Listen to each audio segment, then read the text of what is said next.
Здравствуйте, дорогие друзья! Я рад вас приветствовать на моем канале. Сегодня в данном видео я делаю знаменитый, нереально вкусный торт пина-колада. Делаю его сегодня в очень быстром варианте и делать буду с очень легкой шоколадной ноткой. Торт получается просто необыкновенно вкусным, красивым в разрезе, без желатина. И получится, я думаю, даже у новичков. Итак, для сухих ингредиентов я беру 275 грамм муки, 50 грамм кокосовой стружки и 10 грамм разрыхлителя.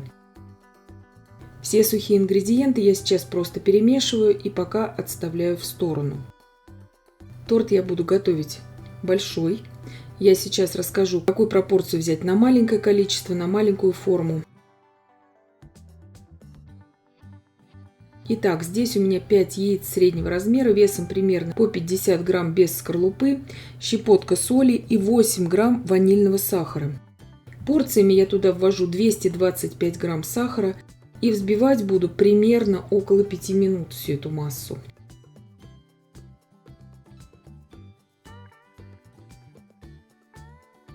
Масса взбилась. Теперь я добавляю туда 150 мл молока комнатной температуры и 50 грамм растительного масла без запаха.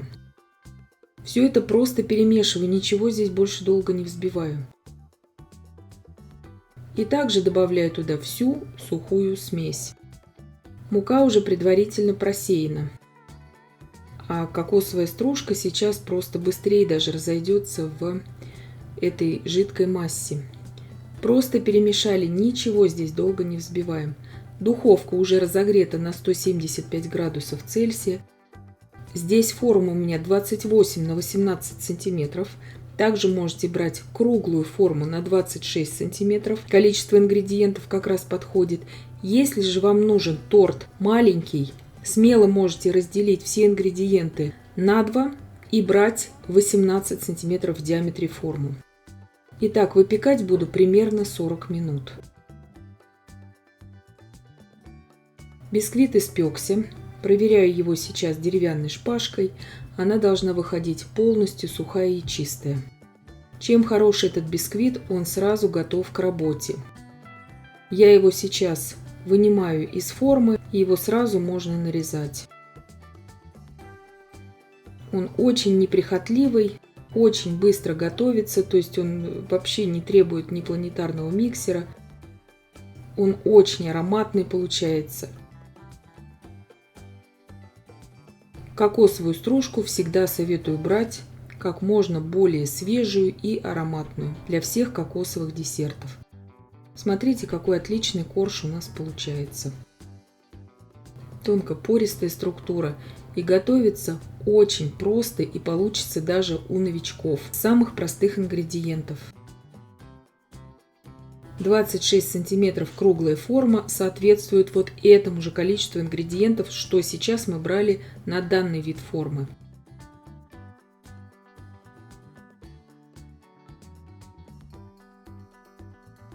Разрезала на 4 полноценных коржа, и шапочка нам понадобится.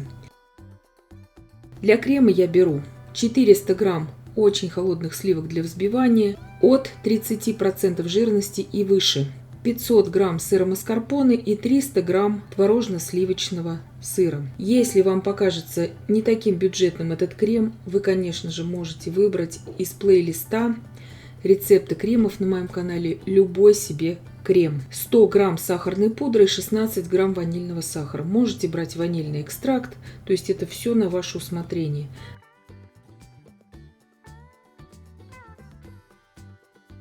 Крем этот очень быстрый, получается всегда, когда нужно быстро. Делим его сейчас на две равные части. Одну часть я перекладываю в отдельную посуду.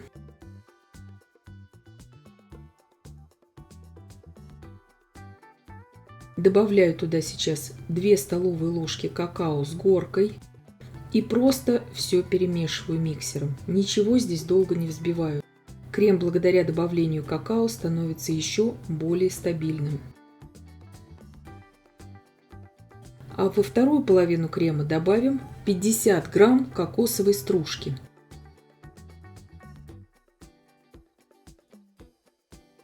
Здесь у меня 340 грамм консервированных ананасов.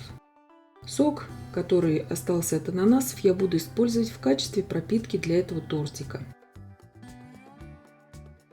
Ананасы нарезаю сейчас мелким кубиком. Вы можете их также разложить полукольцами, кольцами. Это все как вам нравится. Я нарезаю мелким кубиком, чтобы приятнее было раскусывать. Подробнейший рецепт другого, посложнее, гораздо посложнее торта пина-колады есть на моем канале. Я вам ссылочку оставлю в описании к данному видео.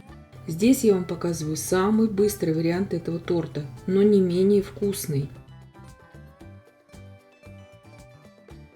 Итак, ананасы приготовили, и теперь я уже раскладываю кремы по разным кондитерским мешкам, так удобнее будет работать. Сейчас в пропитку можно также добавить либо коньяк, либо ромовый ароматизатор, так как пина-колада в принципе коктейль алкогольный. Кто захочет сделать это с алкогольной ноткой, на данном этапе в пропитке можно это сделать. Сразу же приступаю к сборке тортика. Торт, как я уже сказала, делается очень быстро.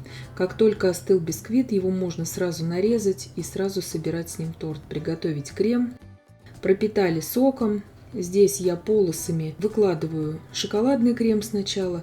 Вот это количество какао дает очень легкую, едва заметную нотку шоколада здесь, в этом торте. Абсолютно ненавязчивую. Просто здесь очень красиво смотрится в разрезе именно с шоколадной вот этой прослоечкой. Если вы будете собирать круглый тортик, вы просто делаете кольца из этого же крема, то есть наносите в качестве такой спирали. Как бы один крем, потом второй крем. Делается это очень просто. Пропитываем обязательно. Здесь, если вы захотите добавить коньяк в пропитку, 2 столовые ложки. Нужно на это количество коржей. Делаю сейчас бортик из шоколадного крема.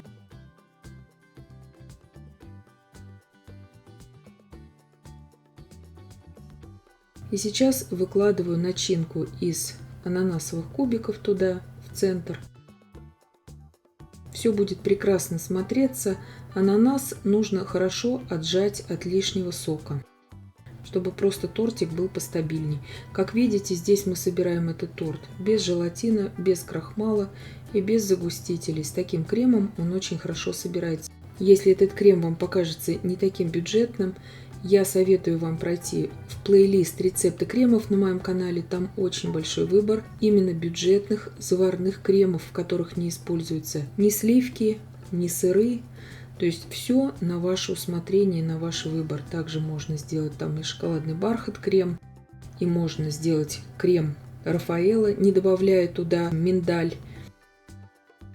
И также у вас получится очень вкусный бюджетный тортик. Ссылочку на крем Рафаэлло я оставлю вам в описании к данному видео.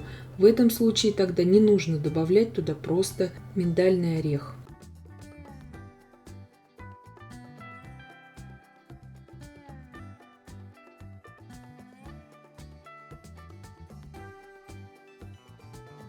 Закрываю тортик тем коржом, который был у нас дном при выпекании.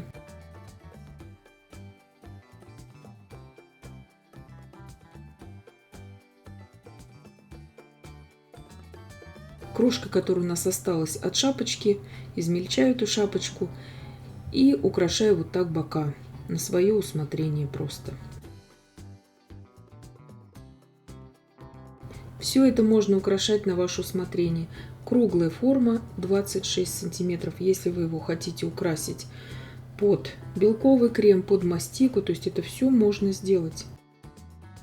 Здесь я оставляла буквально пару ложек кокосового крема, чтобы покрыть им верх тортика. И посыпаю также остаточками бисквита и кокосовой стружкой. В принципе, вы весь торт можете покрыть кокосовой стружкой. Это все на ваше усмотрение. На декорацию торта кокосовой стружкой примерно 30 грамм кокосовой стружки у меня ушло. Убираю сейчас в холодильник часа на 2. Торт получается просто необыкновенно вкусным, мягким, сочным, очень пропитанным, буквально тающим во рту, без преувеличения. Такой торт лучше нарезать горячим сухим ножом. И вот такой прекрасный разрез у него получается. И я надеюсь, что видео было полезным и познавательным. Подписывайтесь на мой канал, ставьте лайки, пишите комментарии. Я всем желаю больших успехов и до встречи в новых видео.